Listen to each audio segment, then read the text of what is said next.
Is here in the Philippines. The patient, a Chinese man who came from the epicenter of the outbreak in Wuhan, China.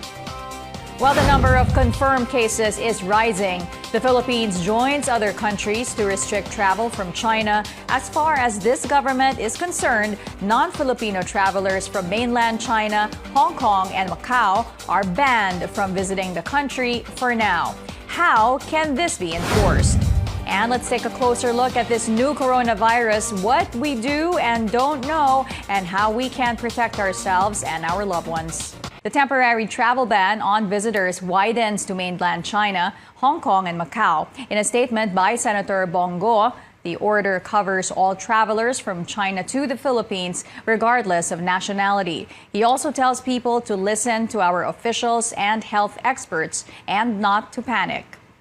The first confirmed death caused by the novel coronavirus outside of China has been recorded here in the Philippines. This is also the second confirmed case of the virus in the country. Our Paulo Barcelon has the details.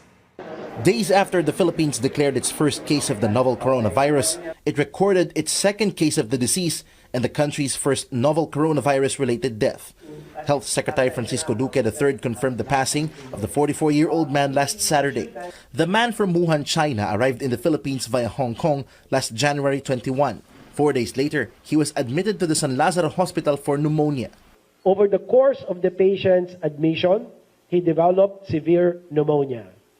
In his last few days, the patient was stable and showed signs of improvement. However, the condition of the patient deteriorated within the last 24 hours, resulting in his demise.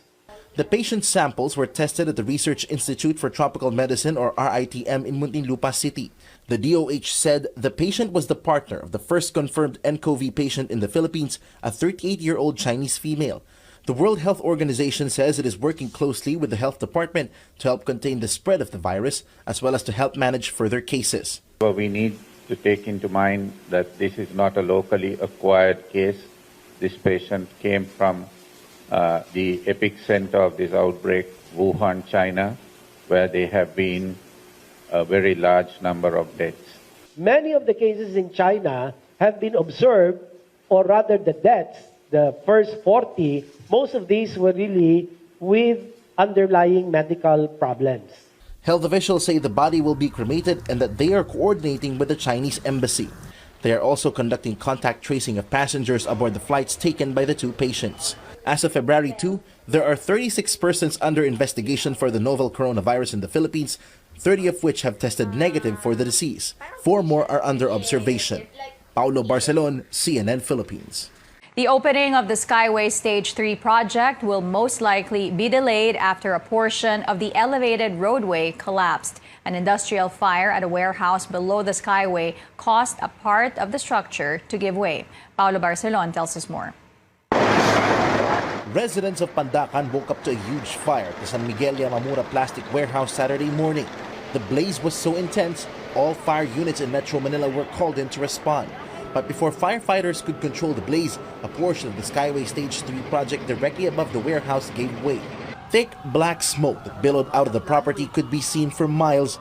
Barangay officials and homeowners say they saw plastic debris falling from the sky. May naramdaman kami na parang may bumabaksak na sa bubong.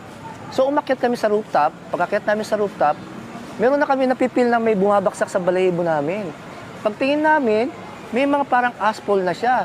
Initial investigation shows prior to the fire, workers were welding metal inside the warehouse where flammable materials used in making plastic mallets are also stored. Firefighters resorted to chemicals to put out the blaze. Behind me is the collapsed portion of the Skyway Stage 2A here in Pandacan, Manila. This is part of a 37 billion peso project which aims to reduce travel time between Quezon City and Makati from 2 hours to just 20 to 30 minutes. Now, the Department of Public Works and Highways are now doing assessments, but delays in the bridge's opening are to be expected following the fire.